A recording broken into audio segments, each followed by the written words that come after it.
Em nome do Pai, do Filho e do Espírito Santo. Amém. Continuando com a coroa da santidade, os problemas iminentes mais comuns. Continuando, a parte 2 que a gente começou. Alguns que deixaram o cônjuge. Eles sabem que são validamente casados, mas que por qualquer motivo se tornou uma cruz. Alguns o fizeram com a esperança de que um deslize canônico anule que eles sabem que não merecem na justiça. Essas pessoas devem buscar a reconciliação se for razoavelmente possível e, acima de tudo, permanecer fiel aos votos que fez, mesmo que não haja nenhum contato entre os cônjuges. Alguns deixaram a Igreja Católica. Talvez eles tenham sido feridos por um membro corrupto da Igreja. Talvez eles desejassem uma oportunidade para o ministério que a Igreja Católica não oferece a alguém em seu estado de vida. Talvez eles tenham achado que foram alimentados, mas em alguma outra igreja. Talvez eles tenham encontrado o que consideram uma liturgia melhor em outro lugar. Ou talvez até tenham decidido que suas discordâncias com as opiniões pessoais e os ensinamentos são não magisteriais do Papa justificam entrar em cisma, de fato ou mesmo explícito, qualquer que seja a racionalização para sair. Essas pessoas devem retornar à Igreja. Não existe uma boa razão para deixar a Igreja una, santa, católica e apostólica. A única Igreja fundada pelo próprio Deus, necessária para nossa salvação. Quando não der opinião minha, é porque eu concordo com o que ele está falando, tá? Alguns têm uma carreira que é imoral, de maneira fundamental ou difundida. Infelizmente, nestes dias de crescente perseguição aos fiéis, o número de carreiras pertencentes a esta lista continua a aumentar. Alguns são profissionais de saúde que cooperam formalmente com o aborto, contracepção, eutanásia ou qualquer pesquisa ou prática que viole a dignidade do embrião. Alguns são trabalhadores da mídia que cooperam formalmente com a produção ou disseminação de pornografia. Lembre-se de que qualquer exibição de um ato sexual real ou simulado é apenas por esse fato pornográfico. O trabalho de alguns envolve cooperação formal com casamento do mesmo sexo ou transgenerismo. Alguns trabalham em política e apoiam políticas de pró-escolha. Alguns que trabalham no mundo dos negócios participam da prática comum de mentir em suas atividades de trabalho. Devemos lembrar que mentir é condenado por natureza no magistério, significando que estamos nas circunstâncias e nenhuma intenção torna lícita. Em resumo, um trabalho de alguma forma coopera formalmente com algum dos males que se tornaram tão comuns hoje em dia. Quem respondeu sim deve encontrar uma maneira de tornar suas carreiras morais ou então deixar suas carreiras. Então, na divina vontade, qualquer pessoa pode começar uma nova carreira e vai conseguir se virar bem, porque a pessoa, quando ela faz a vontade de Deus, a consciência dela precisa estar totalmente limpa mesmo diante de Deus. Ela não consegue caminhar diante de Deus com sua consciência pesada, não consegue, tá? Mas só que é muito importante a gente entender que a cruz que nós carregamos aqui na Terra, até mesmo nessa base imoral, da gente estar trabalhando num lugar onde a gente é necessário nesse lugar, né? Onde Deus ele insiste para que a gente fique nesse lugar com vários meios, sinais claros, né? O Daniel que está no meio da Babilônia, como eu já disse, né? Então a gente sempre tem que ver a visão bíblica dessa história do Daniel lá na Babilônia, né? Ele estava servindo o homem lá que era o idólatra. Qual a posição que Daniel, como que ele se comportava, né? Então, assim, sempre a gente tem que voltar para essa dimensão, para a gente poder se colocar no lugar, né, de como o Daniel se comportava, tá bom? Sempre. Mas se você é um advogado e você não gosta, você está achando que você faz coisas totalmente ilícitas diante de Deus, a sua consciência te acusa, parte para outra. Monta uma empresa de consultoria, né, trabalha por conta e faz o seu negócio na pobreza, né? Aceite a pobreza. O filho da divina vontade, ele aceita a pobreza, ele consegue mudar de emprego facilmente. né, para poder fazer sua consciência ficar tranquila diante de Deus, sempre, e fazer o máximo possível para agradar Jesus em primeiro lugar. Então, a pessoa que vive na divina vontade, ela se move nessa intenção contínua. Então, dificilmente ela consegue ficar em algum lugar que ela não consegue manifestar a sua verdade, a verdade de estar vivendo na divina vontade. Não, a pessoa não consegue, tá? Então, eu falo por mim, porque eu também trabalho com meu esposo, ele me pede para não falar da igreja no meu serviço, e como é minha empresa, então eu trabalho dentro da minha casa e não fico envolvendo com as meninas do serviço, né? Não me envolvo, não sou obrigada a me envolver, e assim eu vou obedecer meu esposo, e é o correto, tá? E no seu serviço, se você precisa desse emprego, você não tem outra opção, você não tem meios de começar um negócio próprio, você não tem conhecimento para fazer uma consultoria, você está passando fome, está precisando de dinheiro, você tem que aceitar o primeiro emprego que tiver. Então, seja obediente ao seu patrão, tá? Dê a César o que é de César e dê a Deus o que é de Deus, tá? Se você está sendo obediente ao seu patrão, e como a Daniel foi obediente, né, ao patrão dele, como José foi obediente ao patrão dele, tá? José, lá do Egito. Então, você fazendo o seu trabalho dentro da ordem da sua consciência com Deus, você obedecendo, dar a Deus o que é de Deus e dar ao César o que é de César. Então, a gente pode viver tranquilo na terra, tranquilamente na divina vontade, trabalhando em qualquer emprego, qualquer situação. A gente consegue lidar com isso, porque Deus, ele vem na sua mente, vem te aconselhar e vem te instruir como você vai ser luz naquele lugar de trevas. Então, não é pra gente se esconder do mundo, não é pra gente ir pras cavernas. Não é assim que Deus quer, tá bom? Ele quer que a gente seja luz no mundo e sal da terra e fermento da massa. Então, a gente precisa estar em todo lugar, tá? Então, quando eu fizer uma observação é porque eu tenho outra coisa para incluir para vocês, tá bom? Alguns vivem em contradição com o voto. Clérigos recusam a dizer seu cargo. Religiosos consagrados que se recusam a obedecer e observar a regra. Padres que modificaram a liturgia, pessoas casadas que traem seus cônjuges, gravemente com adultério formal ou por uma contradição mais sutil da fidelidade conjugal. Ou se recusam a abrir-se à vida, seja através do mal intrínseco da concepção or artificial, ou usando o PFN para evitar a concepção sem nenhuma séria razão para fazê-lo, ou deixar de criar seus filhos praticando católicos conceitos, pois essas promessas também fazem parte dos votos matrimoniais, né, de como criar os filhos para a glória de Deus. Alguns são casados civilmente com outro que não é seu verdadeiro cônjuge, recusando-se a viver como irmão e irmã até que possam se casar validamente, talvez por nulidade e convalidação. Alguns se recusam a amar e honrar o cônjuge, maridos que optam por não ser a cabeça, com a esposa como o coração, ou esposas que se recusam a ser o coração, permitindo que o marido seja a cabeça da família. Não se pode viver em contradição com um voto e supor que ele possa viver na vontade divina.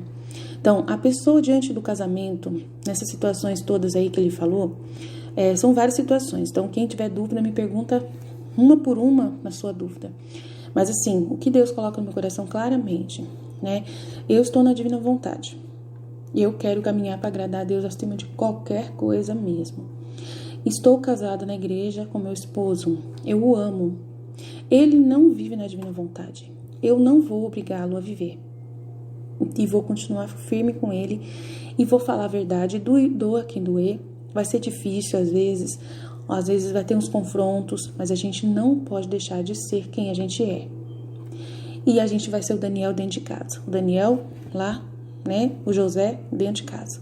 E vamos conseguir vencer passo a passo dentro da paciência que Deus nos conceder e obedecendo o nosso esposo sendo submisso. Mulher, no caso.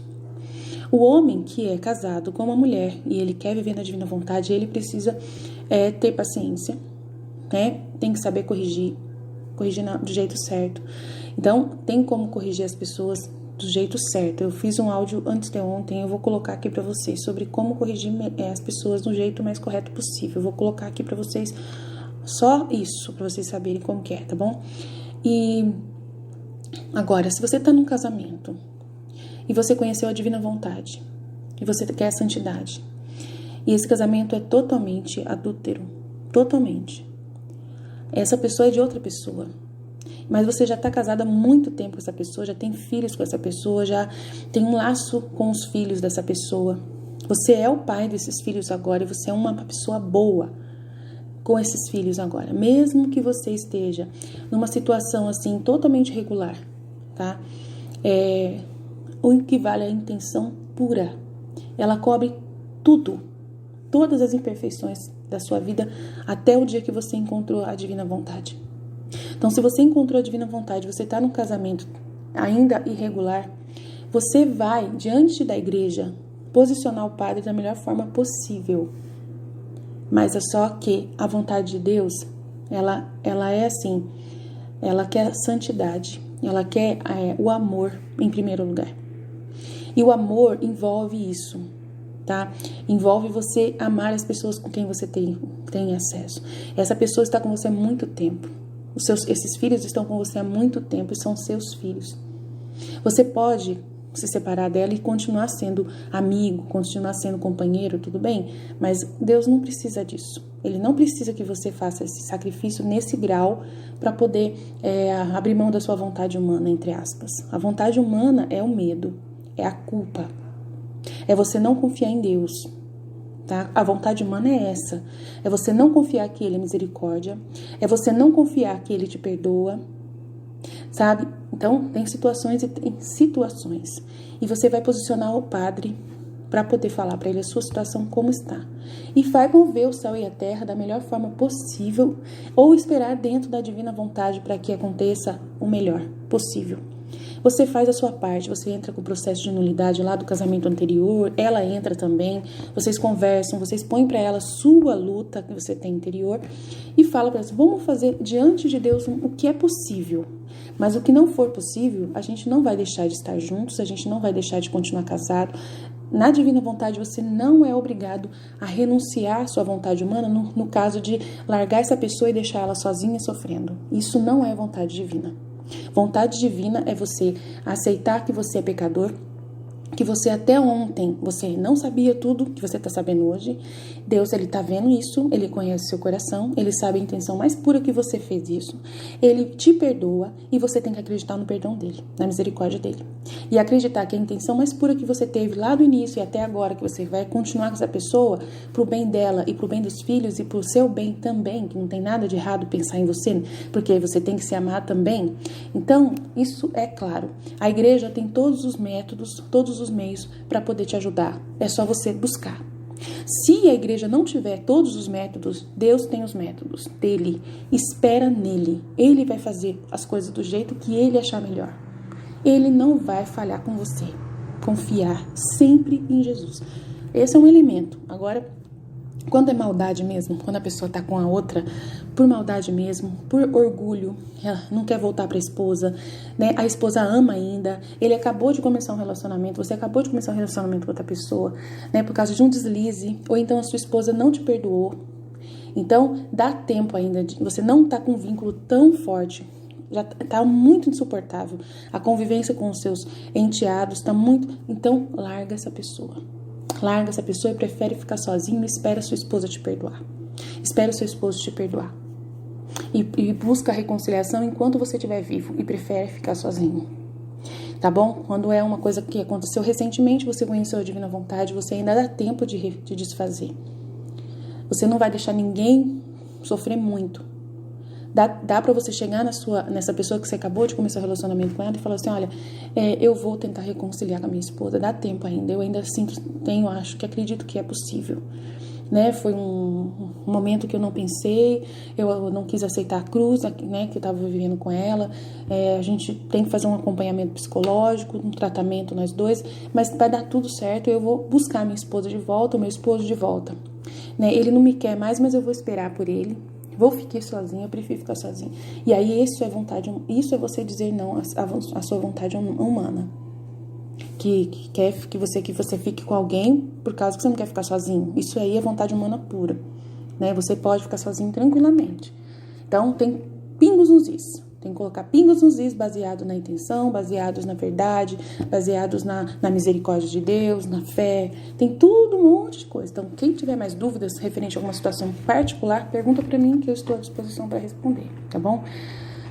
Não sou padre, mas eu confio em Deus plenamente e a divina vontade está dentro de mim plenamente. Os conselhos que eu dei até hoje para as pessoas só levaram elas mais para Deus e elas tiveram provas disso. Então,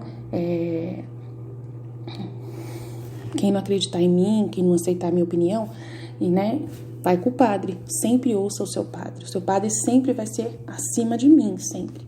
Sempre o seu sacerdote vai falar ou vai confirmar o que eu acabei de dizer, ou ele vai te ajudar a poder fazer o correto, tá bom? Então, sempre ouça o seu padre. Não fica ouvindo padres das redes sociais, que eles nunca vão saber exatamente o seu problema particularmente, tá? Se você se levar pelo padre da rede social, você pode errar feio, mas errar feio mesmo e cometer um pecado. Então, nunca vá dessa forma. Sempre você tem que expor a sua posição pessoal. A pessoa tem que conhecer a sua história plenamente, saber realmente quem é você. Então, o padre que vai te ouvir, ele vai ter que saber tudo sobre você. Você vai ter que conversar mesmo, vai ter que explicar mesmo. É um atendimento pastoral, claro. Então, esse padre vai te dar o conselho baseado na sua vida unicamente pessoal. Ele não vai te dar o padre que você procurar pessoalmente. Agora, o padre da rede social, né, do conselho da rede social, da Canção Nova, do Padre Paulo, qualquer outro padre, ele vai falar de uma forma muito generalizada e não vai alcançar, de repente, o certo de cada pessoa. Então, Deus, ele vê cada um assim, de uma forma muito pessoal, exclusiva. Cada pessoa é uma única pessoa, irrepetível. Então, é uma história por vez. Então, você tem que respeitar a sua história, tá? Então, é isso que eu aconselho plenamente, tá bom? Eu sou da Pastoral Familiar, tá? Eu sei sobre a nulidade, tenho informação sobre isso, sou formada mesmo nas formações da Pastoral Familiar, então eu sei do que eu tô falando. Alguns são criminosos sutis, talvez não membros formais da máfia, mas, no entanto, vivendo em estilo de vida em que regularmente e gravemente violam a lei. Obedecer às leis civis que nos pertencem é um dever sério. Não apenas como cidadãos, mas como cristãos. É claro que há exceções a essa norma, mas as exceções são muito menos do que muitos pretendem que sejam. Só porque uma lei é ruim não significa que ela possa ser desobedecida. Alguns flagrantemente traem seus impostos. Alguns empregadores desrespeitam as leis trabalhistas estaduais e federais. Às vezes, os empregadores católicos nos apostolados católicos são os piores ofensores aqui. Supondo que, porque eles próprios veem o apostolado como uma missão, seus funcionários também devem ver assim como tal. E, portanto, empregam drasticamente trabalho que não são pagos. Alguns funcionários apenas fingem trabalhar, mas passam o dia todo em mídias sociais, roubando assim seus empregadores ao aceitarem o pagamento. Os hábitos de direção de alguns são perigosos e ilegais, e certamente são se alguém está sempre à procura de um policial pronto para adotar uma maneira de dirigir totalmente diferente quando alguém está próximo, ou que não apenas infringe a lei, mas também é uma injustiça para com o próximo, cuja segurança é assim, negligentemente negligenciada. Alguns beneficiam fraudulamente de reivindicações de seguro, programas governamentais ou estratégias financeiras, ou agora estão vivendo dos frutos dessas ações enganosas e criminosas, táticas. Devemos obedecer a todos a legítima autoridade, pois não existe viver na divina vontade sem submeter-se ao seu paralelo terrestre obediência. Sim. Sempre obediência às leis, sempre obediência, a tudo. Então, eu sou empregadora e eu sou obediente demais às leis. Mas tem um detalhe muito importante: a lei do Brasil, dos impostos do Brasil, são totalmente injustos. Então, a parte de imposto, de nota fiscal, e a exigência de dar nota fiscal para todo tipo de produto, isso, tá, é complexo. Então, assim, é complexo. Então, uma coisa que eu vou falar para vocês: honestidade a gente tem que ter diante da nossa consciência e diante de Deus. A gente, o imposto, a gente tem que fazer o cálculo em cima do nosso rendimento, do que realmente a gente ganha, tá? Jesus, ele me ensinou isso. Então, se você não está ganhando o suficiente do faturamento, você tem um faturamento, tá? A nota fiscal tem o valor do produto, tá? Certinho lá com o lucro seu. Mas só que você tem que vender de uma forma para conseguir sobreviver. E às vezes o produto que você está colocando não é o produto justo que você precisava para poder cobrir o imposto, tá? Então, o que acontece? Como você tem que vender de uma forma que às vezes tem que abaixar o preço, né? Para poder você conseguir sobreviver, para ter um básico do básico. Então, você tem que pagar a nota fiscal, o imposto da nota fiscal em cima do que você receber. É igual Jesus, igual o dízimo. O dízimo você vai dar em cima 10% daquilo que você receber. É sagrado. Ou vai dar a parte que você, né, daquilo que realmente você recebeu, que você teve nas suas mãos. Então, a mesma coisa a empresa. Se ela recebeu um valor abaixo do que ela precisava para poder se manter, o imposto da nota fiscal tem que ser abaixo também. Não precisa ser a porcentagem que o governo pede. Tem que ser a porcentagem que é possível. Jesus falou para mim que é para mim fazer isso tranquilamente, sem consciência pesada. Então, é o cálculo do faturamento, é justiça, matemática pura, tá? Então, se eu faturo 5%, eu tenho que pagar em cima de 5%. Se eu faturasse 16%, eu pagaria 16%, mas eu nunca chego a 16%. Sempre é 5%, então eu vou dar 5%, tá? E Deus vai abençoar e Deus vai manter você protegido. Pode ficar tranquilo. Deus não vai permitir que você caia na malha fina, que se você perca as coisas, só vai perder se você for desonesto. Agora, se você falhar com FGTS e INSS do seu funcionário, isso é sacanagem. Isso não pode, tá? Sindicato não é obrigado. Não é obrigado a pagar sindicato. Isso não é direito nenhum. Isso não serve para nada. Então, o principal é o salário que você combinou com o seu empregado direitinho, tá? Conversar para que o seu empregado seja honesto com você e trabalhe, cobrar o trabalho para que seja bem feito, tá?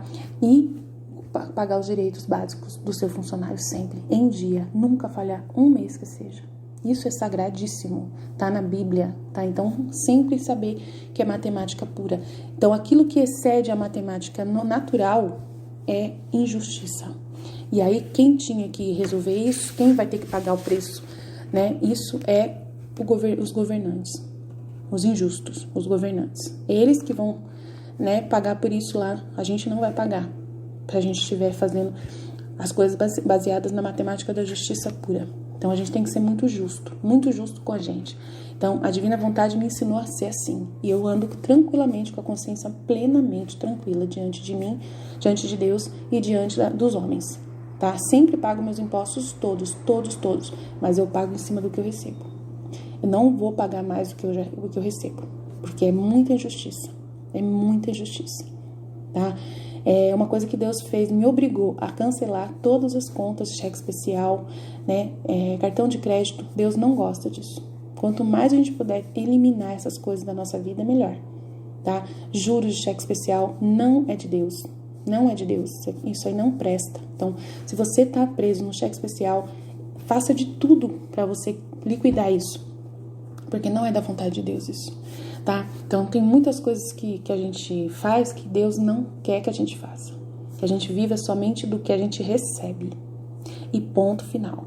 Então, não queira ter mais do que você precisa. Não queira ter dinheiro que não é seu e pagar juros em cima disso. E se você paga juros, é justo você sofrer com esses juros, porque você está usando o dinheiro. Então, é justiça pura. Evite de usar, que você não vai sofrer tanta injustiça assim. Isso é o que Deus ensinou pra mim. É minha opinião particular, é minha experiência com Deus particular. Ele fala comigo, ele me instrui. E eu ouço ele em primeiro lugar. Sempre. E a minha consciência vai caminhar tranquila diante da divina vontade, agradando o meu Jesus. Então, quem vive na divina vontade, ouve Jesus. Entende Jesus. Saiba como que é a matemática que ele ensina para você viver. Então, você vai viver em cima disso. Ouça o evangelho de Jesus. E você vai entender. Ouça o evangelho, dá a César o que é de César. É isso aí. Matemática, tá bom? Alguns negligenciam os preceitos da igreja. Ou seja, eles não conseguem confessar pelo menos uma vez por ano. Ou deixam de receber a comunhão dignamente, pelo menos durante a época da Páscoa. Eles pulam a missa dominical por outras razões que não são realmente sérias e necessárias, talvez supondo erroneamente que não desejam interferir nas férias ou não estejam no topo, mesmo que não se sintam bem o suficiente para ir às compras. Não entendi essa parte, mas tudo bem. As dispensam do domingo, por causa que eles vão fazer compra no domingo, né? Pessoas que são médico, enfermeiro, essas coisas, dão altas desculpas porque não vão na missa, mas não tem desculpa. Recusam-se a santificar o domingo, talvez supondo erroneamente que desde que tenham ido à missa, têm o direito de tratá-lo como qualquer outro dia, usando-o como compras, limpeza, esportes e tarefas domésticas. Eles pulam a missa nos dias santos da obrigação, eles se recusam a contribuir para a igreja ou eles se recusam a manter incrivelmente as mínimas normas de jejum e abstinência em que se enquadram. Os preceitos da igreja não são sugestões, eles são requisitos e são mínimos.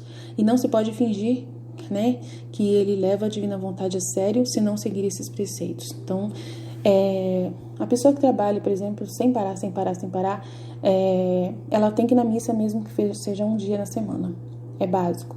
Se ela for na missa um dia da semana e assistir a missa no serviço no domingo, isso já é vontade divina sendo feita, tá? A gente tem que entender isso. Se a pessoa só tem o domingo para limpar a casa, não tem problema nenhum isso aí, tá? Jesus, ele não liga para essas coisas. O dia não foi feito para, né, o homem. É o homem que foi feito para os dias. Então, do mesmo jeito que ele fala do sábado, ele fala do domingo também, tá bom? O domingo não precisa ser como os judeus vivem sem poder fazer nada, nem ligar a luz. Então, não é assim, tá bom? Então, assim, Jesus, ele não se importa com tantos detalhes aqui da vida humana da Terra, tá? É pra gente fugir do humano e subir para o divino. Então, obedecer a igreja é básico. Isso é básico. A igreja não cobra nada da gente. Se dá pra gente poder estar no Corpus Christi, vai. Se dá pra você estar nos lugares, vai. Se não dá, se você tá trabalhando, Jesus não vai te acusar de forma alguma. Mas só que você pode adorá-lo em espírito e em verdade, em qualquer lugar, com os seus atos que você está fazendo, o trabalho que você está executando. A sua consciência vai dizer claramente que você está indo para as férias, e que lá nas férias você não se está se preocupando se tem missa, se não tem. Claro, se você vai num lugar onde você não acha uma igreja aberta, você procurou, e você está numa viagem, por exemplo, de férias com a sua família, e tem uns pontos lá turísticos que vocês querem ir, vocês ficam cansados, não aguentam fazer mais nada, né? Jesus não vai acusar a mente de ninguém, porque você merece descansar, merece se divertir com a sua família, estar em família. Então, é só vocês ter a sua oração pessoal com Deus, né? E entregarem tudo que vocês fazem na divina vontade para Jesus. Tudo que você faz. Por exemplo, no final de semana vocês nunca passeiam, vocês nunca se divertem, raramente, né, tem uma oportunidade de ir para uma praia. Vai, não liga, não tem problema nenhum, pode ir tranquilamente, tá? Faz a sua oração, entrega esse passeio para Jesus. Mas só que todo feriado você tem que ir. Todo feriado que tem, você aproveita para ir. Aí você tem que pensar. Se nesse lugar que você vai tem uma igreja, você é obrigado a ir nessa igreja, porque você vai todo feriado para essa casa de praia sua. Então você é obrigado a ir na missa. Se não tem missa, você é obrigado a colocar numa missa online, se tiver, que agora tem bastante, e ouvir a missa na televisão com a sua família. Vai valer também. O importante é Deus, é você com Deus. Ele tem que ver você, não é a igreja que tem que ver você. Tudo é questão interior com Deus, é agradar a Deus acima de todas as coisas, é Ele ser o centro da sua vida.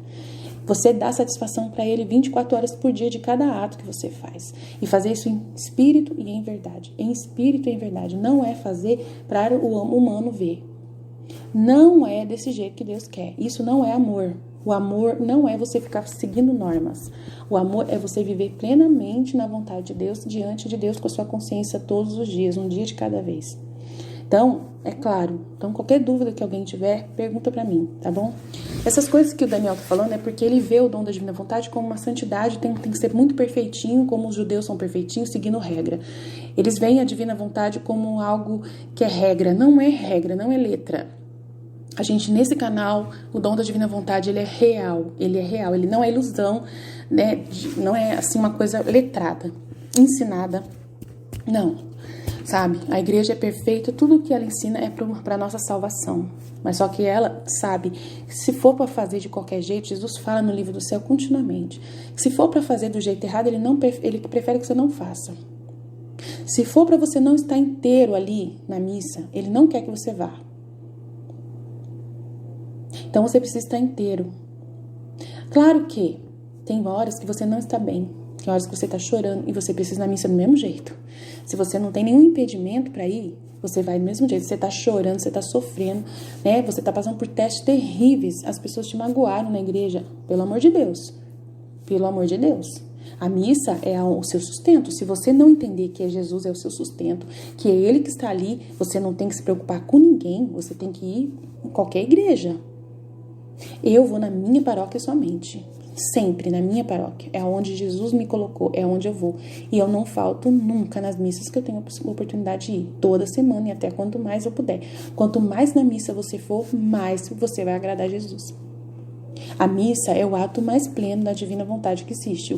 A reparação que você vai fazer participando da missa na divina vontade é tão importante, você só tem que pensar nisso. Só tem que pensar na reparação que você está fazendo para a humanidade. Isso é o principal efeito que você tem que entender. Então, você não pode ficar sem missa, mesmo que for na missa na televisão, dependendo do lugar que você está. Tá? Então, isso é básico, isso aí não tem nem conversa, não tem negociação. É você com Deus, você vai entender que a Eucaristia é a fonte do dom da divina vontade. Se você não recebeu a Eucaristia, você não tem o dom da divina vontade. Então, você precisa da Eucaristia, precisa adorar a Eucaristia, precisa estar diante do Santíssimo Sacramento em espírito diariamente. Diariamente, como Luísa, ela ia todos os dias em espírito. Ela chegava a ir 33 vezes. Jesus pediu para ela ir 33 vezes diante do Santíssimo em espírito. 33 vezes. Como é ir 33 vezes por dia no Santíssimo Sacramento em espírito? É você silenciar o seu coração, se colocar na presença, imaginar o Santíssimo Sacramento na sua frente, que você está na capela da sua igreja, e lá você se colocar aonde você estiver, você vai estar lá, adorando Jesus. Mas só que, se você tem a oportunidade de estar pessoalmente no Santíssimo Sacramento, você vai pessoalmente. Se você tem perna, braço, tem condições, tem tempo, você tem disponibilidade, você tem que estar diante do Santíssimo Sacramento, pessoalmente, se você puder. Se você não tiver nenhum impedimento, no meu caso, eu não vou todos os dias à igreja, porque eu trabalho. Tenho muita obrigação aqui e eu tenho que fazer a minha missão na minha casa, na internet, na minha casa, no computador, na minha casa. Então, eu entro em espírito e nos dias que eu tenho a missa, eu vou na missa e me coloco diante de Jesus. E sempre estou fazendo isso em espírito. E eu não vivo sem Eucaristia. Ela é a fonte da minha fé. Tem o Santíssimo Sacramento ao vivo constantemente na internet. Eu entro e vejo Jesus no Santíssimo Sacramento na internet ao vivo no YouTube. Continuamente estou fazendo isso. Para poder adorar Jesus, nem que seja rápido, só dizendo, meu Deus, eu creio, adoro, espero e amo, peço-vos perdão por todos aqueles que não creem, não adoram, não os espero, não os amo. Só para falar isso rapidinho e voltar para o trabalho novamente. Isso não atrapalha de jeito nenhum fazer esse processo. Rezar o Terço da Misericórdia em espírito diante do Santíssimo às 3 horas da tarde, isso também não atrapalha você, 5 minutinhos para rezar.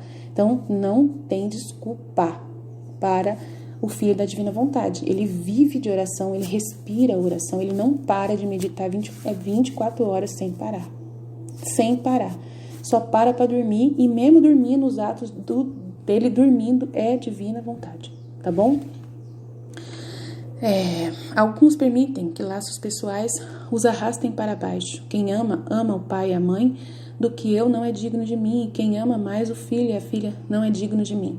Diz nosso Senhor, alguns endossam, perdoam ou de outra forma servem como acessório para estilos de vidas pecaminosos adotados por membros da família, talvez coabitação, homossexualidade ou transgenerismo, supondo erroneamente que o amor exige esse comportamento, que na verdade nada mais é do que ódio.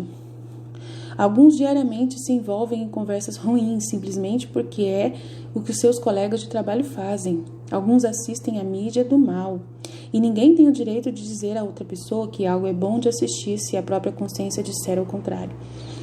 Nossa, gente, é muito na letra. O Daniel, ele tá muito aqui, muito assim, querendo agradar homens, querendo agradar a igreja. Desculpa, Daniel, não precisa de tudo isso, não. É aquilo que eu falei, é Daniel lá na Babilônia, gente. É Daniel na Babilônia. Como que você se comporta sendo uma pessoa santa no meio da guerra, no meio da loucura, no meio do caos? Como que você faz uma análise, faz uma meditação e pensa como que tem que ser o seu comportamento, tá? Amar as pessoas é você estar com elas. Independente da situação, se são pessoas transgêneras, se são homossexuais, se são pessoas que estão no pecado, você tem que amar o pecador e não o pecado, pelo amor de Deus. Saiba conversar com essas pessoas. Se você não pode sair do meio da conversa delas, eu não fico na conversa de ninguém, mas se você está no trabalho, você pode evitar, evite, claro, fuja dos murmuradores como da peste, fuja, Jesus ele fala claramente, se esconda do injusto, do insensato, né, dos loucos, né, da terra.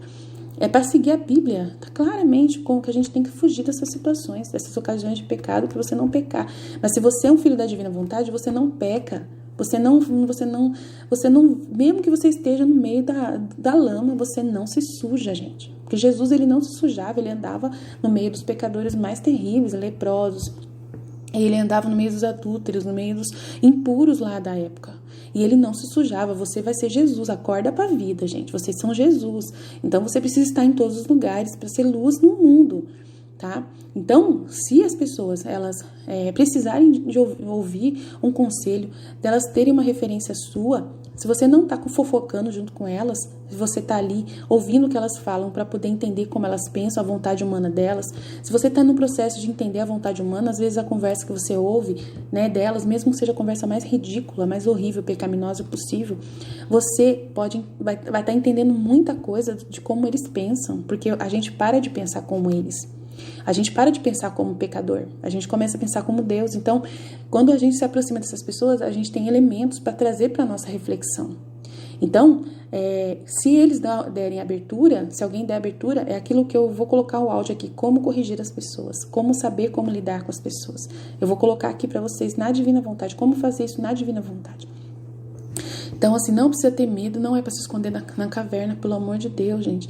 Alguns têm tanto medo de menor risco de problemas no trabalho que de todas as maneiras se esforçam para se misturar perfeitamente com seus colegas de trabalho apáticos em relação a Deus. Ele tá falando pra gente fugir, não é pra fugir. Gente, não é para fugir. Alguns foram além do silêncio culposo, adotando sutilmente atitudes heréticas ou pecaminosas, simplesmente porque ter certas mentalidades facilita a vida entre a pessoa que quer agradar os outros. Você não vai agradar ninguém, mas só que você também não vai ser uma pessoa insuportável. Se você for uma pessoa insuportável que não conversa com ninguém, não é assim que funciona. Você tem que estar no meio das pessoas e amá-las. E às vezes, para amar uma pessoa, você tem que entrar no mundo dela. E não é agradar ela, é outra coisa, é outros 500, é muito complexo isso aí. Tá? Você tá no seu trabalho, é muita gente louca, é muita gente maluca. Eu trabalhei com lésbicas, como eu já disse, sabe? E era luz naquele lugar. Nunca dei um mau exemplo para elas. Nunca dei um mau exemplo para elas. E tudo que elas falavam era só lixo. Eu não peguei nada para mim, não vivi nada do que elas. Eu não sou uma pessoa que eu me contaminava com elas. Era elas que viviam e viam a minha luz. Então dá para você conviver em qualquer lugar. Para com isso, não é para se esconder numa caverna. O cristão não se esconde. Eu não vou nem terminar de ler aqui, porque essa parte, porque eu acho que ele não tá entendendo o que Deus está querendo na divina vontade. O Daniel, por mais que ele é filósofo e teólogo, ele fica na letra, ele tá na letra, mas eu vou ler o livro dele inteirinho com vocês e vou falar o que Deus quiser que eu fale para ajudar vocês. Tá? E vocês podem ler o livro sozinhos, se vocês acharem que o que ele fala é o correto. Eu respeito todo mundo, mas eu sempre vou ler colocando a vontade divina que eu aprendi, que Deus me apresentou. Se alguém acha que eu estou errada porque eu não sou padre, porque eu não sou teóloga, porque eu não sou filósofa, olha, guarda para você sua opinião. Eu não precisa falar para mim, não preciso da sua crítica, não faço a mínima questão de ouvir você, tá? Eu ouço sim a sua opinião, se você quiser me dar, se for para poder me perguntar alguma coisa, né, para te ajudar. Agora, se for para me julgar, não vem falar comigo. Não vem falar comigo. tá? Porque eu estou caminhando com Jesus, eu ouço Jesus, é Ele a referência principal. É Ele a referência principal. Mesmo que eu for conversar com o padre, eu vou apresentar todas essas coisas pro padre. Eu vou apresentar tudo isso pro padre. Eu já confesso e falo essas coisas pros padres, os padres entendem plenamente. Todos eles compreenderam, até hoje recebi todas as absolvições necessárias, aquilo que realmente eu vi que era pecado da minha parte, eu apresentei como pecado, me arrependi e mudei de vida. Então, assim, é amor. A vida na divina vontade, o dom da divina vontade é amor. E amor envolve você saber amar o pecador e não o pecado. E isso é claro. Dá para você entrar em qualquer lama sem se sujar. Eu vou falar isso claramente, tá? Eu vou passar por essa parte, porque essa parte de regras, Jesus não liga para essas regras todas, tanta regra. Jesus não liga para tanta coisa. Ele é totalmente superior a isso. O evangelho mostra claramente, enquanto os fariseus estavam lá brigando por causa de tantos 2.000 preceitos da lei, Jesus só falou assim: amai-vos uns aos outros como eu vos amei. Como Jesus amou. Como Jesus amou. É só lembrar de como Jesus amou. Por isso que eu coloco a vida íntima de nosso Senhor Jesus Cristo, a mística cidade de Deus, a vida de São José, para poder ter os exemplos deles, que nos ajudam a entender como Jesus amou. E amar como Jesus amou. E isso que importa, tá? Desejo de santidade acima de todas as coisas, ele fala aqui. É isso, ser como Jesus. Isso é o desejo de santidade acima de todas as coisas. Eu vou pular toda essa parte aqui, porque, sinceramente... Aí ele vai falar do Santo Inácio de Loyola. Esses santos todos não viveram na divina vontade, então não vou trazer isso, tá? Aí ele vai passar para renunciar à vontade própria. Beleza, aí eu vou pular para essa parte no próximo áudio. Jesus, eu confio em vós, fiat.